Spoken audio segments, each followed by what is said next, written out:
안녕하세요. 책 속의 길입니다. 오늘도 다산 정약용 선생이 강진 유배지에서 두 아들에게 보낸 편지 계속됩니다. 그럼 책 속에 담겨진 지혜를 찾으러 가볼까요? 문명 세계를 떠나지 마라. 중국은 문명이 발달되어 아무리 궁벽한 시골이나 변두리 마을에 살더라도 성인이나 현인이 되는데 방해받을 일이 없으나 우리나라는 그렇지 못해서 서울 문 밖에서 몇십 리만 떨어져도 태고의 원시 사회인데 하물며 멀고만 시골이랴. 무릇 사대부 집안의 법도는 벼슬길에 높이 올라 권세를 날릴 때에는 빨리 산비탈에 셋집을 내어 살면서 선비로서의 본색을 잊지 않아야 한다.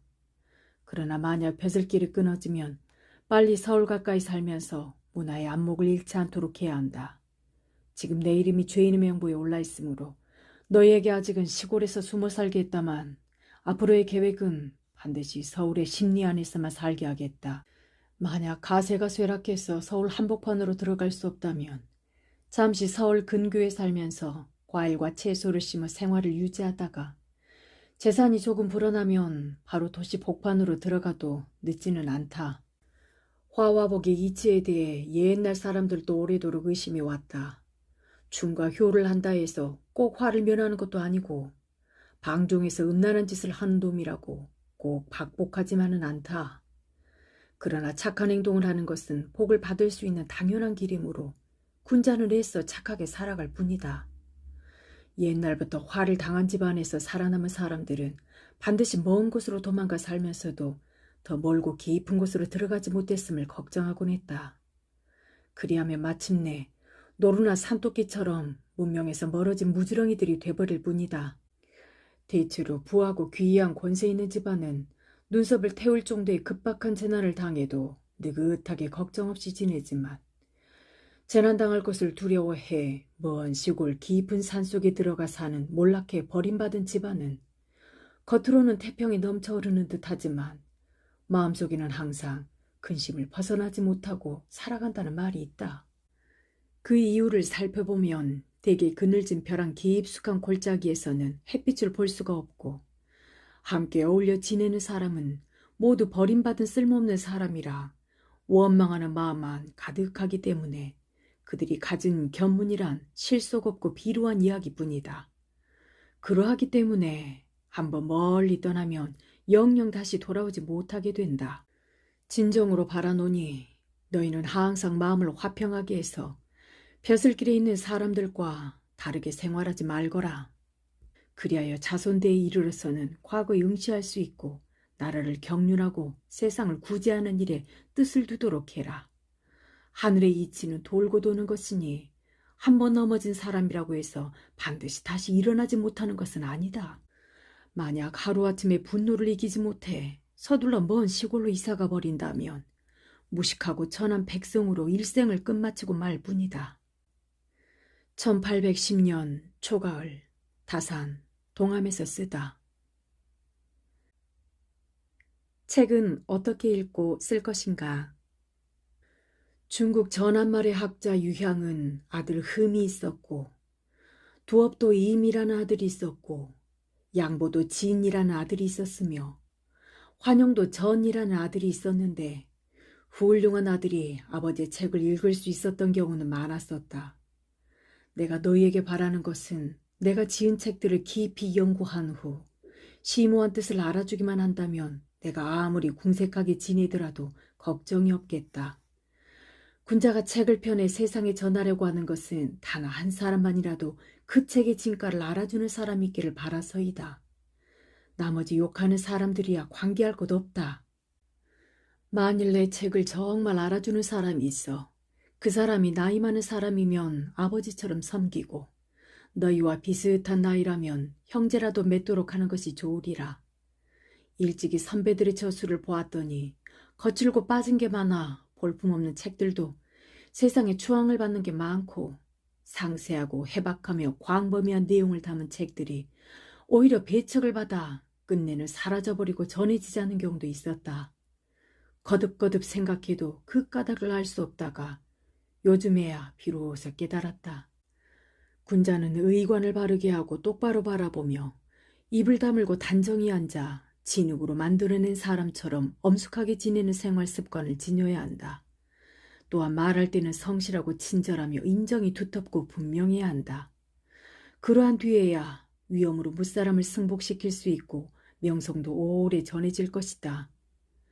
만약 나태하고 경박하며 약삭 빠르고 시시껄렁한 농담까지 곁들인다면 비록 그가 말한 내용이 이치에 깊이 들어맞는다 해도 일반인들은 믿으려 하지 않는다. 살아있는 동안에 뿌리를 박지 못한 책이라면 자기가 죽어버린 후에는 저절로 사라지게 되는 것쯤은 당연한 이치를 따름이다. 세상에는 어리석은 사람은 많아도 정통한 사람은 적기 때문에 누가 쉽게 알아볼 수 있는 위험이나 행동을 버려두고 특별히 알아내기 힘든 의리를 알아보려고 하겠느냐. 높고 훌륭한 학문의 참뜻을 알 수 있는 사람은 날로 수가 적어져서 비록 중국의 주공이나 공자의 도를 다시 읽고 문장이 양웅이나 유향을 뛰어넘는다 하더라도 알아볼 사람은 없어져 간다. 그러니 너희는 이 점을 알아차리고 우선 천천히 연구하며 먼저 긍지를 지니는 마음가짐에 힘써 거대한 산이 우뚝 솟은 모습으로 고요히 앉는 법을 습관들이고 남과 사귀고 일을 처리함에 있어 먼저 기상을 점검해 자기가 해야 할 본령이 확고하게 섰다는 것을 안 뒤에야 점차로 저술에 임하도록 하라. 그렇게 하면 한마디의 말과 단 한자의 글자라도 모든 사람들이 진귀하게 여겨 아끼게 될 것이다. 만약 자기 자신을 지나치게 가볍게 여겨서 땅에 버려진 흙처럼 한다면 이는 모든 것이 끝나버리는 것이다. 재물을 오래 보존하는 길. 세상의 옷이나 음식, 재물 등은 부질없고 가치 없는 것이다. 옷은 입으면 닳고 음식은 먹으면 썩고 재물은 자손에게 주어도 끝내 탕진되고 만다. 다만 몰락한 친척이나 가난한 벗에게 나눠준다면 영원히 없어지지 않을 것이다. 중국 춘추시대 노나라의 큰 부자인 의돈의 창고에 보관되었던 재물은 지금 흔적도 없지만 한나라 때 소부가 받은 황금 이야기는 아직도 전해 내려오고 있다. 소부의 이름은 소광인데 태자의 스승을 지냈으며 나중에 황제로부터 받은 황금 수십 근을 모두 주변 어려운 사람들과 친구들에게 나누어 주었던 것이다. 진나라 때 큰 부자인 석승의 화려했던 금고의 별장은 한갓 티끌로 변했지만 송나라 때 범중엄이 친구를 돕기 위해 보리를 실어 나르던 배 이야기는 아직도 많은 사람들의 입에 오르내린다. 왜 그런가 하면 형태가 있는 것은 없어지기 쉽지만 형태가 없는 것은 없어지기 어렵기 때문이다. 스스로 자기 재물을 사용하는 것은 형태를 사용하는 것이고 재물을 남에게 나눠주는 것은 정신적으로 사용하는 것이다. 물질로서 물질적인 향락을 누린다면 달아 없어질 수밖에 없고 형태없는 것으로 정신적인 향락을 누린다면 변하거나 없어질 이유가 없다. 무릇 재화를 비밀리에 숨겨두는 방법으로 남에게 베풀어주는 방법보다 더 좋은 게 없다. 남에게 베풀어주면 도적에게 빼앗길 걱정도 없고 불이 나서 타버릴 걱정도 없고 소나 말로 운반해야 할 수고도 없이 자기가 죽은 후 꽃다운 이름을 1000년 뒤까지 남길 수 있다. 재물은 단단히 잡으려고 하면 더 미끄럽게 빠져나가는 것이니 재물이야말로 미꾸라지 같은 것이다. 밤 한톨로 다투는 세상에. 저녁 무렵에 숲속을 거닐다가 우연히 어떤 어린애의 울음소리를 들었다. 숨이 넘어가듯 울어대며 참새처럼 수없이 팔짝팔짝 뛰고 있어서 마치 여러 개의 송곳으로 뼛속을 찌르는 듯 방망이로 심장을 마구 두들기는 듯 비참하고 절박했다. 어린애는 잠깐 사이에 목숨이 끊어질 듯한 모습이었다. 왜 그렇게 울고 있는지 알아보았더니 나무 아래서 밤 한 톨을 주었는데 다른 사람이 빼앗아갔기 때문이었다. 아, 세상에 이 아이처럼 울지 않는 사람이 몇이나 될까. 벼슬을 잃고 권세를 잃은 사람들, 재물을 손해보고 돈을 잃은 사람들과 자손을 잃고 애통하다가 죽음에 이르게 된 사람, 모두가 사소한 사물이나 일에 얽매이지 않고 세속에서 벗어난 달관의 경지에 이른 사람의 안목으로 본다면 모두가 밤 한 톨을 잃고 우는 어린아이와 비슷한 것이다. 옛터를 지켜라. 여러 대에 걸쳐 벼슬하며 살아온 집안들은 모두가 상류의 좋은 곳에 자리를 잡고 있다. 미음의 김씨라든지 궁촌의 이씨, 금탄의 정씨, 이해의 홍씨 등은 마치 옛날 중국의 이름난 성씨들이 한수의 동족을 차지하고 살던 것처럼 그곳을 잘 보존하지 못하며 나라를 잃은 것처럼 생각한다. 우리 집안에 있어 마현 또한 그러한 터다. 비록 논밭이 귀하고 물이나 땔감을 구하기가 불편하다 하지만 차마 쉽게 떠날 수 없으며 더구나 재앙을 당한 뒤가 아니겠느냐. 정말로 재간이 있다면 그런 곳에서도 집안을 일으킬 수 있고 만약 게으르고 사치스러운 습관을 고치지 않는다면 아무리 기름진 땅에 집을 짓고 살아도 춥고 배고픔을 면하지 못할 것이니 튼튼하게 예터를 지키는 일이 옳을 것이다. 1810년 9월 다산 동함에서 쓰다. 호연지기를 갖도록. 중국 송나라 때 학자 육자장은 이렇게 말했다. 우주 공간의 일이란 바로 자기 분수 안의 일이요. 자기 분수 안의 일은 바로 우주 공간의 일이다. 대장부라면 하루라도 이런 생각이 없어서는 안 된다. 우리 인간 본분이란 아무렇게나 허송세월을 할 수 없는 것이다. 사대부의 마음가짐이란 넓고 쾌활해 털끝만큼도 가린 곳이 없어야 한다. 무릇 하늘이나 사람에게 부끄러운 짓을 아예 저지르지 않는다면 자연히 마음이 넓어지고 몸이 건강해져 호연지기가 절로 나오게 되는 것이다. 만일 포목 몇 자, 동전 몇 입 정도의 사소한 것들에 잠깐만이라도 양심을 저버린 일이 있으면 그 즉시 호연지기는 없어지는 것이다. 그런 이것이 바로 인간다운 인간이 되느냐 안 되느냐 하는 중요한 경계가 되는 것이므로 너희는 정말로 주의해라. 거듭 당부하는 건 말조심하는 일이다. 전체적으로 완전해도 구멍 하나만 세면 깨진 항아리와 같듯이 모든 말을 다 믿었게 하다가 한마디만 거짓말을 해도 도깨비 장난처럼 되는 것이니 너희는 정말로 조심해라. 말을 실속 없이 과장되게 하는 사람은 남이 믿어주질 않는 법이며 더구나 가난하고 천한 사람일수록 더욱 말을 적게 해야 한다. 우리 집안은 선조 때부터 풍당에 관계한 적이 없다. 더구나 공궁하게 되어 괴로움을 당하는 요즘이야 옛날부터 친하던 친구들조차 연못으로 밀어넣고 돌이라도 던지려 하는 판이니 이는 내 말을 명심하고 당파에 대한 관심은 깨끗이 씻어버려라. 근과 검 두 글자를 유산으로. 큰 흉년이 들어 백성 중에 굶어 죽는 사람들이 많다. 이들 중 하늘을 원망하는 사람도 있는데 내가 보는 관점으로는 굶어 죽는 사람은 거의가 게으른 사람들이더구나. 하늘은 게으른 사람을 싫어해서 벌을 내리는 것이다. 내가 벼슬을 해서 너희에게 물려줄 밭되기 정도도 장만하지 못했으니 오직 정신적인 부적 두 글자를 마음에 지녀 잘 살고 가난을 벗어날 수 있도록 이제 너희에게 물려주겠다. 너희는 야박하다고 하지 마라. 한 글자는 근이고 또 한 글자는 검이다.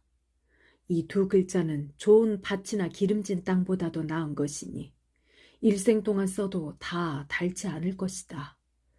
부지런함 곧 근이란 무엇을 뜻하는가?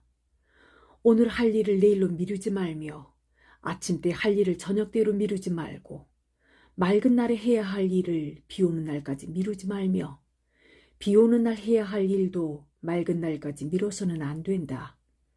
노인은 앉아서 감독하고 어린이는 직접 행동으로 어른의 감독을 실천에 옮기고 젊은이는 힘든 일을 맡아 하고 병이 든 사람은 집을 지키고 부인들은 길쌈을 하느라 밤 1시가 되기 전에는 잠자리에 들지 않아야 한다. 이렇게 집안에 상하 남녀 간에 단 한 사람도 놀고 먹는 사람이 없게 하고 한순간도 한가한 시간이 없도록 하는 것을 근이라 한다. 검이란 무엇일까? 의복이란 몸을 가리기만 하면 되는 것이다. 그런데 고운 비단으로 된 옷이야 조금이라도 해지면 세상에서 볼품없는 것이 되어버리지만 투박하고 값싼 옷감으로 된 옷은 약간 해진다 해도 볼품이 없어지지는 않는다. 한 벌의 옷을 만들 때 앞으로 계속 오래 입을 수 있을지 없을지 생각해서 만들어야 하며 곱고 아름답게 만들어 빨리 해지게 해서는 안 된다. 이런 생각으로 옷을 만들게 되면 당연히 곱고 아름다운 옷을 만들지 않게 되고 투박하고 질긴 것을 고르지 않을 사람이 없게 된다. 음식이란 목숨만 이어가면 되는 것이다. 아무리 맛있는 고기나 생선이라도 입안으로 들어가면 더러운 물건이 되어버린다. 그래서 그것이 목구멍으로 채 넘어가기도 전에 남들은 더럽다고 싫어한다. 인간이 이 세상에서 귀하다고 하는 것은 성실한 것이니 조금도 속임이 없어야 한다.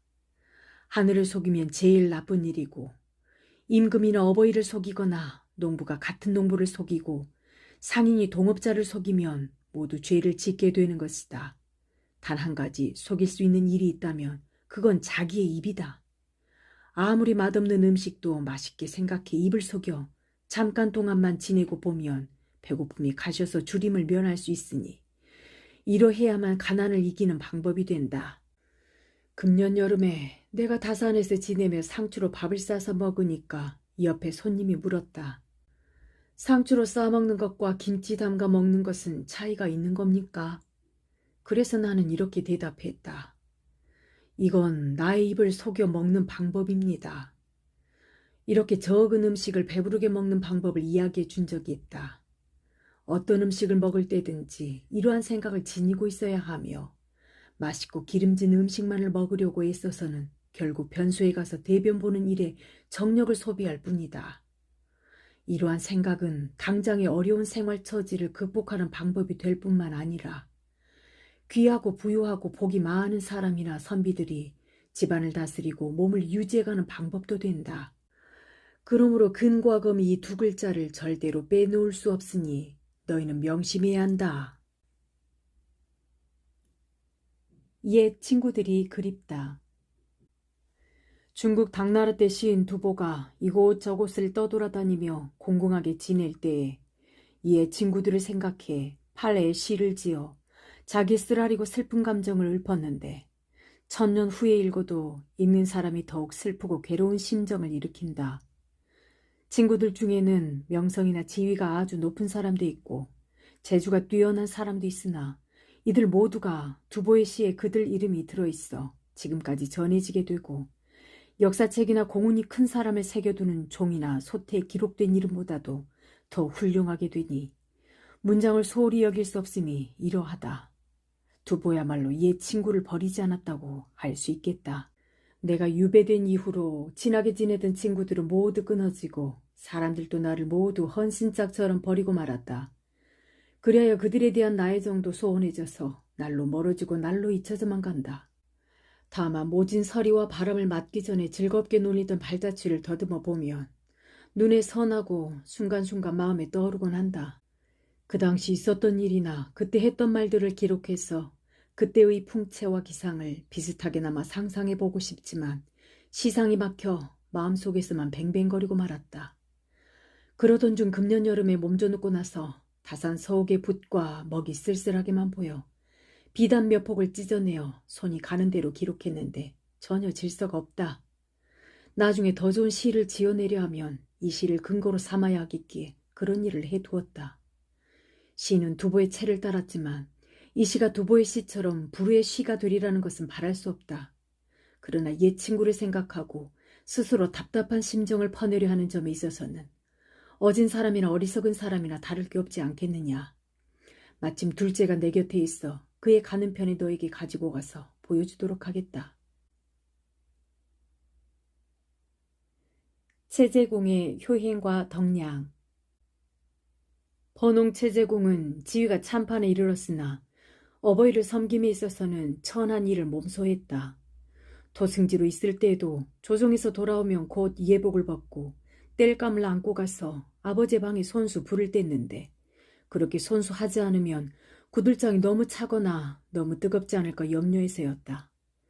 채제공에겐 누이가 있었는데 어린 남매를 두고 요절하자 그 아이들을 어머니가 데려다 키웠다. 어머니가 임종할 적에 채제공을 불러 앞으로 오라 해서 이렇게 말했다. 내가 이 두 애를 당부한다. 너는 내가 살아있을 때처럼 이 아이들을 보살펴다오. 공은 그리하겠다고 대답했다. 그때부터 남자는 아들처럼 여자는 딸처럼 여겼다. 남자아이는 이유경으로 참판이 되었고 여자아이는 우진사의 아내가 되었다. 정조 17년 여름에 밤늦도록 조정에서 일을 보고 있는데 임금께서 말했다. 경의 집안에 우씨의 아내가 있소. 듣자 하니 경을 험담하는 소문이 있으니 잘 살피도록 하시오. 최재공은 그간의 사정을 임금께 말하고 집에 돌아와서도 조카 딸에게 전과 다름없이 대했으니 이는 참으로 훌륭한 행동이었다. 번웅이 전에 나의 과거 합격을 축하해주기 위해 우리 집에 오신 적이 있었다. 마침 자리가 서로 정면으로 앉게 되었는데 잠시 후에 손님들이 몰려와서 좌우로 이야기를 주고받다가 반나절이나 지나서야 파했으나 앉은 방향이 한치도 틀리지 않았다. 정조 19년 1795년 봄에 상휘호 도감으로 휘호를 올리던 날 육조판서 재상들이 모두 모였다. 그때 내가 보니 공은 두 무릎을 땅에 붙이고 우뚝 앉아 움직이지 않는 것이 마치 무쇠로 주조한 산악과 같았는데 다른 재상들은 좌우로 기울거나 기대면서 뼈소리를 우두둑우두둑 내고 있었다. 그의 키는 보통 사람을 넘지 않았으며 허리둘레도 가늘었고 얼굴도 우람스럽지 못했다. 한편 판서 고남은 신장이 9척이나 되고 허리와 얼굴 모두 보통 사람보다 컸다. 최재공이 곁에 보좌하고 앉아있는 것을 보면 왜소하고 연약해 마치 태산 앞에 작은 언덕이 있는 것처럼 느껴졌다. 나는 기상의 웅장함과 잔약함은 체구의 크고 작음에 있지 않음을 비로소 알았다. 참판호 오대익은 최재공의 처남으로 자아는 경삼이다. 전에 정주 사건으로 옥에가 쳤는데 여러 대신들이 물었다. 경삼의 사건에 대해 어떻게 알으려고 하십니까? 그러나 최재공은 침묵을 지켰다. 그러자 여러 대신들은 수군거렸다. 오해받을 입장이기 때문에 감히 탄원을 못하는 것이다. 그런데 얼마 후에 희정당에 입골해 오대익의 억울함을 아뢰는데 그 목소리가 지붕의 기와가 흔들릴 정도로 컸다. 최재공은 이렇게 말했다. 대신의 입장에서 오해를 살 만한 입장이긴 하지만 그의 죽음을 가만히 보고만 있을 수는 없습니다. 그러자 임금께서 정색을 하고 칭찬했다. 이날 최재공이 오대익의 사건을 아뢰는 것을 본 사람들은 기가 위축되어 혀를 내두르면서 그의 의기를 장하게 여기지 않는 사람이 없었다. 결국 오대익은 사형 바로 아래 처벌인 귀양에 해당하는 차율의 처벌을 받았다. 정조 20년, 21년 사이에 소른 이가환이 바깥 출입을 하지 않고 한가히 지내자 간사한 무리들이 번홍과 그가 틈이 생겼다고 말을 지어내어 몇 달 사이에 여러 사람들이 시끄럽게 떠벌렸다. 그러자 그에 대해 공에게 질문하는 사람이 있었으나 공이 입을 다물고 답변하지 않자 많은 사람들이 더욱 근거 없는 말이 아니라고 믿게 되었다. 마침 정월 보름날 밤에 권엄과 이정훈 등 여러 대신들이 함께 지신 밟기를 하러 가자고 청하는데 최재공은 병이 났다고 핑계를 대고 밤이 이슥했을 때 은밀히 사람을 보내 소름을 불렀다. 그리고 광통교 위에서 병풍을 치고 고기를 구워놓고 사이좋게 마주 앉아 술과 농담을 나누며 새벽중 칠 때까지 있었다. 이때 온 성 안의 구경꾼들과 아전들, 시정의 유생과 소인배들이 모두 와서 엿보고는 돌아가면서 이렇게 말했다. 두 사람 사이가 벌어졌다는 말은 전혀 거짓말이었구나. 그 다음 날 이 소문이 퍼져 벼슬하는 집안마다 모두 알게 되었고 임금께도 알려지자 말을 지어낸 사람들이 시들해졌다. 그 후 며칠이 지나 경모궁에서 최재공이 임금을 나려냈을 때 소릉은 능력 있는 사람이라고 힘껏 추천했으니 그의 어질고 너그러운 마음씨가 이러했다. 해좌공의 기계. 해좌 정범조는 성품이 느긋하고 고상하며 지조가 확실해서 맹분이나 하육 같은 힘센 장사도 빼앗지 못할 기계가 있었다. 한 번은 해좌공이 이조에서 물러나게 되어 급히 짐을 정리해 법촌으로 돌아가려 하는데 승지 이이군이 승전원에서 퇴근해 이렇게 말했다. 밀지가 있을 것이니 며칠 뒤에는 다시 제수의 명이 있을 것입니다. 급히 돌아가서는 안 됩니다. 임금의 교서가 조보에 나왔소. 하고 해좌가 묻자 놀란 이이군이 대답했다. 밀지입니다. 그러자 해좌공은 이미 조보에 나오지 않았다면 내가 떠나더라도 책임을 회피해 태만하게 하는 것이 아니오. 하고는 돌아보지도 않고 끝내 가버렸다. 또 한 번은 이런 일도 있었다. 해좌공이 2조에 재직할 때 어떤 사람이 공을 위해서 꾀를 내어 이렇게 말한 적이 있었다. 수령으로 처음 벼슬 나가는 사람이나 복직되는 경우는 지구들을 임용해야 합니다. 또한 사헌부, 사관원, 홍문관 3사의 여러 후보자의 경우에 세력이 있는 쪽 사람들을 임용함이 옳습니다. 그러자 해좌공이 이렇게 말했다. 3사는 청빈하고 우뚝한 곳인데 어찌 수령의 아래로 낮추는 것이오. 그런 뒤에 3사의 지구를 많이 임용해 당시에 속된 것에 물들지 않음을 보여주었다. 소릉의 박학. 소릉 이가화는 구경을 막힘없이 술술 외웠으며 백과서에도 두루 관통해 막힘이 없었다. 어떤 사람이 시험해 보려고 흔히 볼 수 없는 글에서 한 글자 반 구절을 따다가 갑자기 묻자 소릉이 그 글의 전문을 외워 10여 행을 그치지 않고 술술 내려가니 시험하던 사람이 어이없어 했다.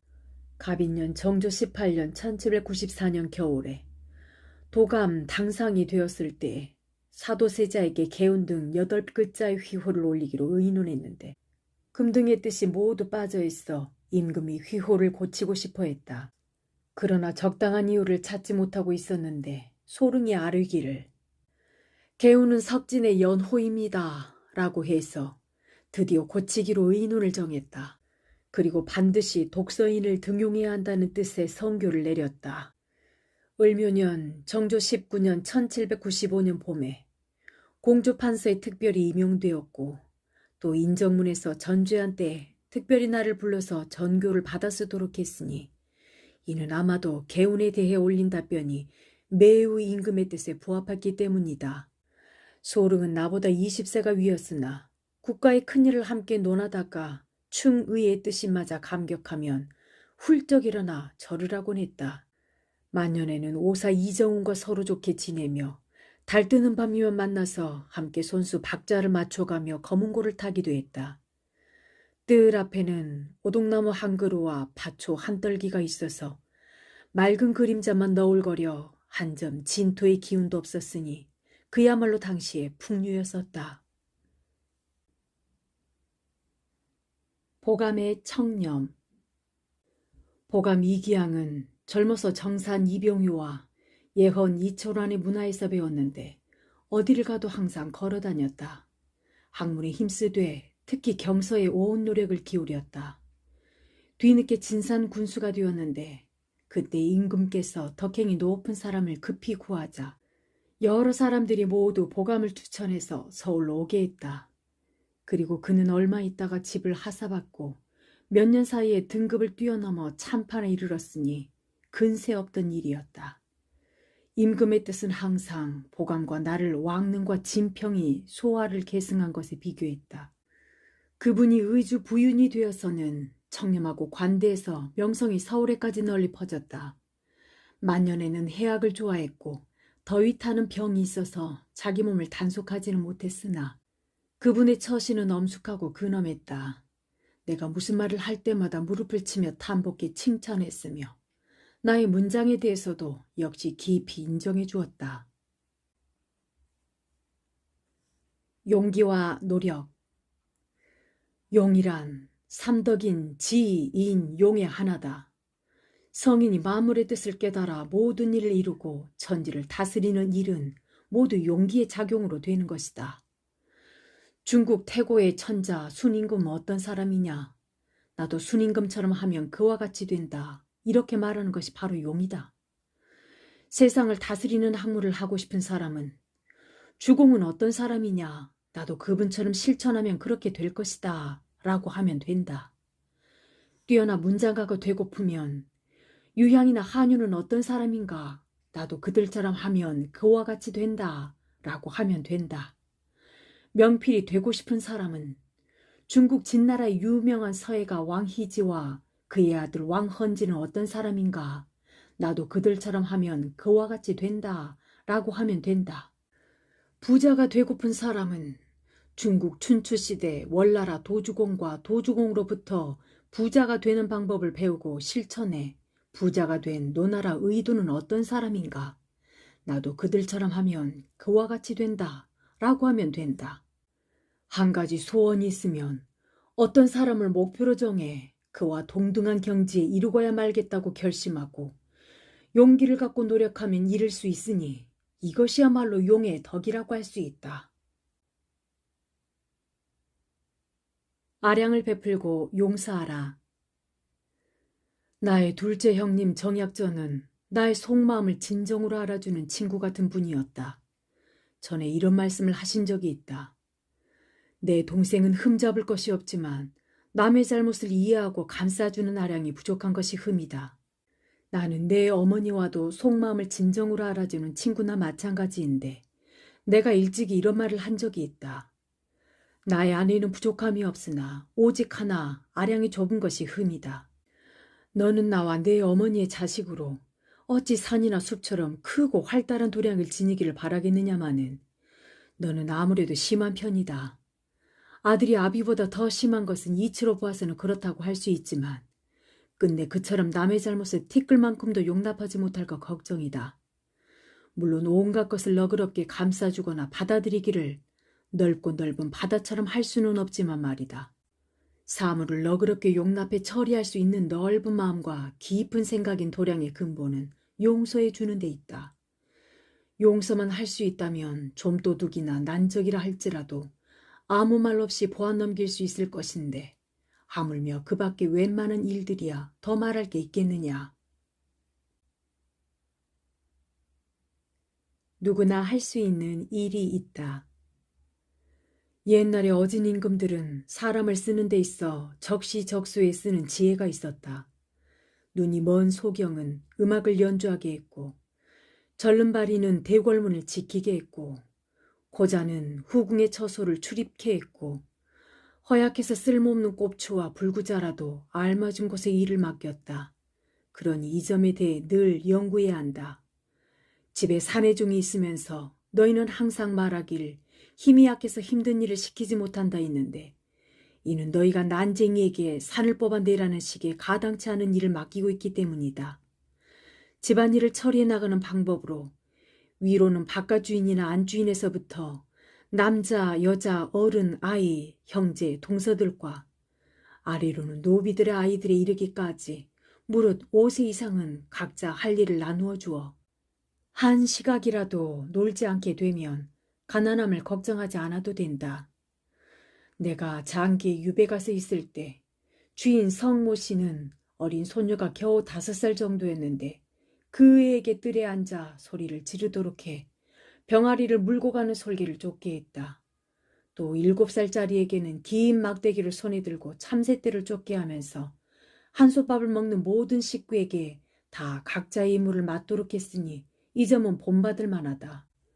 집에 늙은 할아버지가 있으면 칠구로 노끈을 꼬고 늙은 할머니는 실꾸리를 들고 실을 뽑는 일을 놓지 않아야 하는 것이다. 이웃집에 마시를 가더라도 일손을 놓지 않아야 하는 것이다. 그러면 그 집안은 반드시 여분의 식량이 있어 가난을 걱정하지 않아도 된다. 내 땅, 남의 땅을 가리지 말거라. 어떤 집안의 둘째 아들이 세간을 나누지 않았을 때 과수원이나 채소밭 등의 원예 작물을 보살피려 하지 않는다. 그런데 그는 마음속으로 따로 살림을 나 자기 땅을 갖게 되면 그때 최선을 다해 경영하겠다고 생각할 것이다. 그러나 자기 형의 과수원을 잘 보살피지 못하는 사람은 나중에 자기 과수원도 보살필 수 없다. 너는 내가 다산에 연못과 축대를 쌓고 채소밭 일에 힘쓰는 거 보았을 거다. 그러한 일에 마음을 다하고 온 힘을 기울이는 게 그것을 내 소유로 한 후 자손에게 전해주려고 하는 것이겠느냐. 그것은 내 본성이 그런 걸 좋아하기 때문이지 내 땅 남의 땅을 따져서 한 일은 아니었다. 하늘로 치솟겠다는 기상을.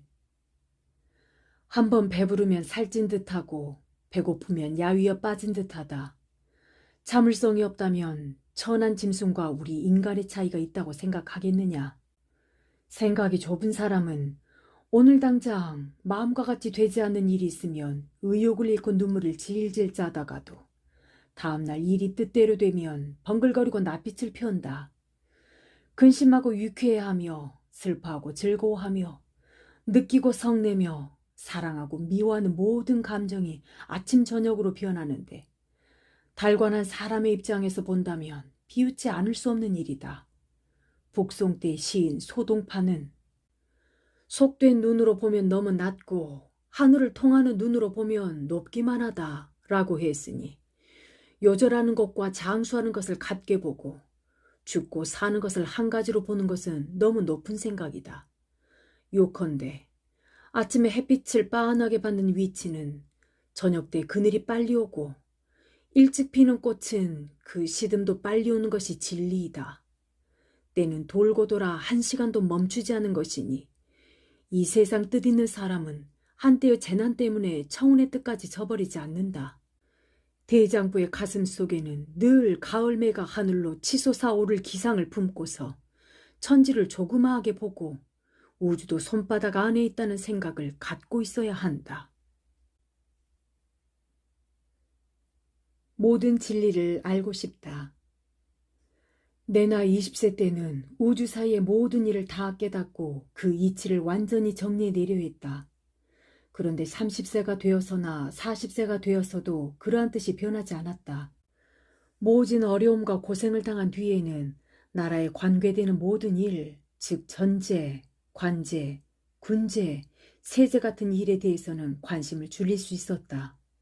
그러나 경전을 연구하는 데는 잘못된 것들을 모두 파헤쳐 가장 정통의 옛 유교 원리로 돌이키려는 생각이 있었다. 이제 몸에 중풍이 생겨 그런 마음이 점점 줄어든다. 그러나 건강이 조금이라도 좋아지면 여유가 생겨 문득 옛날 생각이 살아나곤 한다. 남 몰래 하는 일이 없기를. 남이 알지 못하게 하려거든 그 일을 하지 말 것이며 남이 듣지 못하게 하려면 그 말을 하지 않는 게 제일이다. 이 두 마디 말을 늘 외우고 실천한다면 크게는 하늘을 섬길 수 있고 작게는 한 가정을 보존할 수 있을 것이다. 온 세상의 재화, 우환, 하늘을 흔들고 땅을 움직이는 일이나 한 집안을 뒤엎는 죄악은 모두가 비밀로 하는 일에서 생겨나게 마련이니 행동할 때와 말할 때에는 먼저 깊이 생각해야 한다. 편지 쓸 때 명심할 일. 열흘 정도마다 집안에 쌓인 편지를 검토해서 눈에 거슬리는 번잡한 것은 하나하나 뽑아 적어두고 심한 것은 불사르고 그보다 조금 덜한 것은 노끈으로 만들어 쓰고 그보다 조금 덜한 것은 벽을 바르거나 종이 상자를 만들어 쓰면 정신이 맑아지게 될 것이다. 편지 한 장 쓸 때마다 2번, 3번 읽으면서 이 편지가 사거리에 번화가에 떨어졌을 때 내 원수가 펴보더라도 내가 죄를 얻지 않을 것인가 라고 생각하면서 써야 하고 또 이 편지가 수백 년 동안 전해져서 안목 있는 많은 사람들의 눈에 보일지라도 비난이 없을 것인가 라고 생각한 뒤에 비로소 봉해야 한다. 이런 일이 바로 군자가 근신하는 태도이다. 내가 젊어서 글자를 너무 빨리 썼기 때문에 여러 번 이 규칙을 어긴 적이 있다. 그런데 중년에 화 입을 것을 두려워해 이런 원칙을 지켰더니 많은 도움이 되었다. 너희도 이 점을 명심토록 해라. 1810년 2월 다산 동함에서 쓰다. 음풍 농어를 삼가라. 내가 나를 섬길 수 없는 처지가 되어 매우 가슴 아프다 했는데 왜 그러한 마음으로 큰아버지를 섬기지 못하느냐. 옛사람 중에 일찍 부모를 잃으면 나무를 깎아 부모 형체를 만들어가지고 제사 지내듯 모신 사람도 있다던데 하물며 아버지의 형제는 성인께서도 부모 섬기듯 해야 한다고 하지 않았느냐. 정성을 바치고 그 점만을 생각한다면 미쁘지 않을 게 없을 것이니 생각하고 실천하거라. 사대부의 집에서 벼슬살이에서 녹을 받는 길을 한번 잃게 되면 몰락해 유랑하는 거렁뱅이가 되어 무지렁이들 속에 섞여버리지 않는 사람이 없다. 그렇게 되는 이유의 하나는 자포자기에 경선한 사설을 내던져 버리기 때문이며 또 하나는 놀고 먹고 놀고 입는 생활 습관을 고치지 않기 때문이다. 비록 음풍농을 하면서 어려운 운자를 넣어 시의 우열을 겨루어 한때의 헛된 명예를 얻는다 해도 떠내려가는 물거품 같은 것인지라 곧 없어지는 것이니 근본이 없고 근원이 없는 학문이 어찌 크게 이름을 떨칠 수 있겠느냐. 의복과 음식의 근원이 되는 것은 오직 뽕나무와 삼나무를 심고 채소와 과일을 심는 일이다. 부녀자는 부지런히 씨를 뽑고 배를 짜는 것이 그래도 할 만한 일이다. 그 나머지 돈놀이를 하거나 물건을 매매하거나 약장사를 하는 일은 매우 악착스러운 사람들만 할 수 있는 일이다. 조금이라도 인간미가 있는 사람이라면 반드시 본전을 손해보고 본업까지 잃지 않을 사람이 없을 것이니 그런 일은 아예 할 생각을 말아야 한다. 옳지 못한 재물은 지킬 수 없다. 권세 있는 사람들을 찾아가 재판일을 청탁해 더러운 찌꺼기를 빨아먹거나 무례한들과 결탁해 시골의 어리석은 사람들이나 속여 먹으며 그들의 재물이나 도둑질하는 일은 모두 첫째가는 간악한 도둑놈들이나 하는 일이다. 작게는 욕을 먹고 질책받아 명예를 떨어뜨리게 되지만 크게는 법에 걸려 큰 형벌을 받게 되고 말 것이다. 옳지 못하게 모은 재산은 오래 지킬 수 없다. 너는 포교나 나졸의 못된 재산이 일생 동안 보존되는 것을 보았느냐. 버는 대로 써버리고는 또다시 굶주린 귀신처럼 악착같이 이익을 추구하는데 아무리 해도 갈증을 풀 길 없는 것처럼 끝내 돈을 모을 수가 없는 것이다. 그렇기 때문에 반드시 근본적인 해결책을 찾아야 되는 것이다. 열심히 경전을 연구하고 부지런히 과수원과 채마밭에 힘을 다하며 겸손한 마음으로 분수에 맞게 살고 집안 행사를 줄이고 경비를 전략한다면 아마도 집안을 보전하는 훌륭한 아들이 될 것이다. 이잣돈을 쓰지 마라. 세상 물정을 잘 모르는 아낙네에게는 살림만을 맡겨야 한다. 그 중에서도 순박한 아낙네는 잘 보살펴 가르쳐주고 꾸짖을 때는 반드시 알아듣도록 잘 설명해 주어야 한다. 내가 전에 아낙네들은 깨진 그릇과 같이 새는 구멍이 많다고 했는데 지나친 말이 아니다.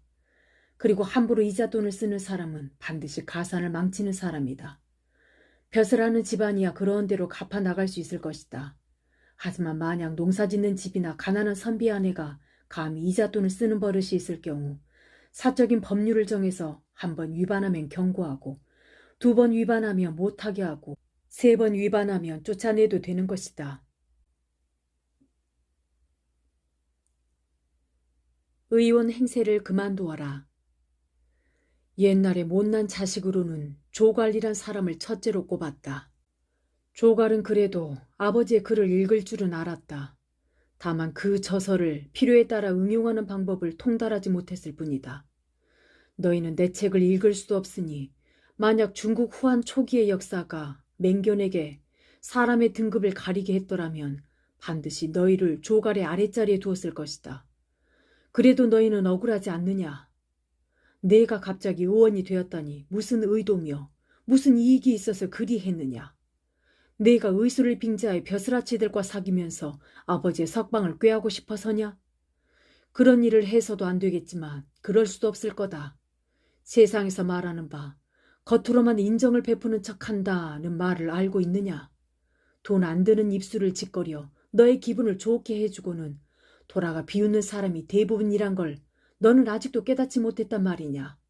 넌지시 권세 있음을 보이며 몸을 땅에 엎드리게 하도록 할 때 너는 그 술수에 빠져들게 되니 너야말로 어리석은 사람이 아니냐? 사람들 중에 높은 벼슬이나 깨끗한 직책에 있는 사람, 덕이 높고 학문이 깊은 사람 중에도 의술을 터득한 사람이 있다. 그러나 그들 스스로 천하게 의원 노릇을 하지 않고 병자가 있는 집안에서도 바로 찾아가 묻지 못한다. 3차례, 4차례 간곡한 부탁을 받고서야 위급해서 어쩔 수 없는 경우 겨우 한 가지 처방을 해준다. 요즘 너는 크게 소문을 내고 문을 활짝 열어놓고서 모든 종류의 사람들을 방에 가득 모이게 해서 별의별 사람들을 내력도 모르면서 사귀고 재워주고 먹여준다니 그게 무슨 병고냐. 이 뒤로도 내가 너 하는 일을 모두 들을 것이니 내가 그 일을 그만두지 않으면 살아서는 연락도 안 할 것이며 죽었어도 눈을 감지 못할 것이다. 내 마음대로 하거라. 다시 말도 하기 싫다.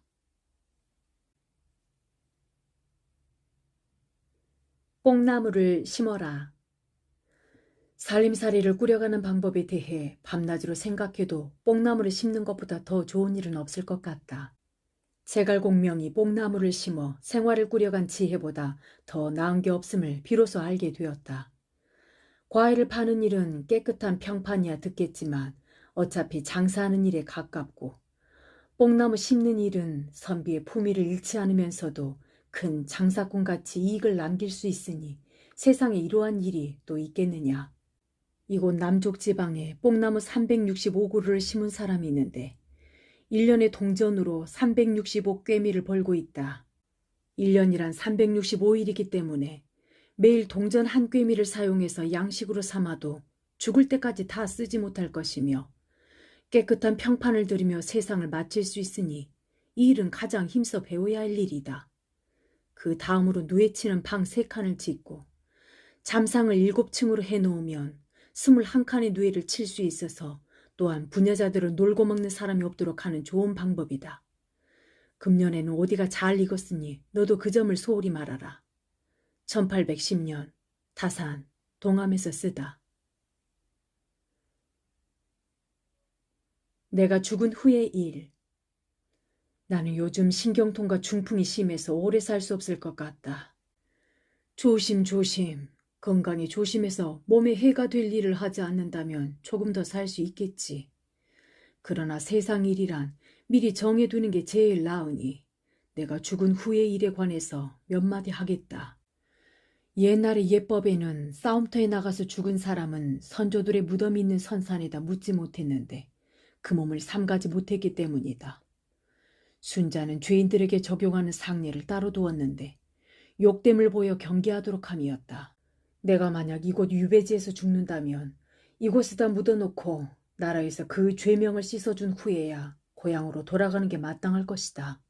너희가 예의 뜻을 잘 알지 못해서 내 유언을 위반한다면 어찌 효자라 하겠느냐.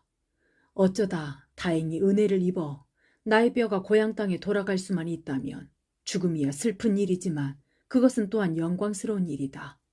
이 나라에 있는 사람들에게 이 사람이 죽은 후에 죄명에서 벗어나 은혜를 받았다고 알게 해준다면 도로에서라도 빛이 날 일이 아니겠느냐. 침착하게 생각해서 각별히 내 말을 따르도록 해야 한다.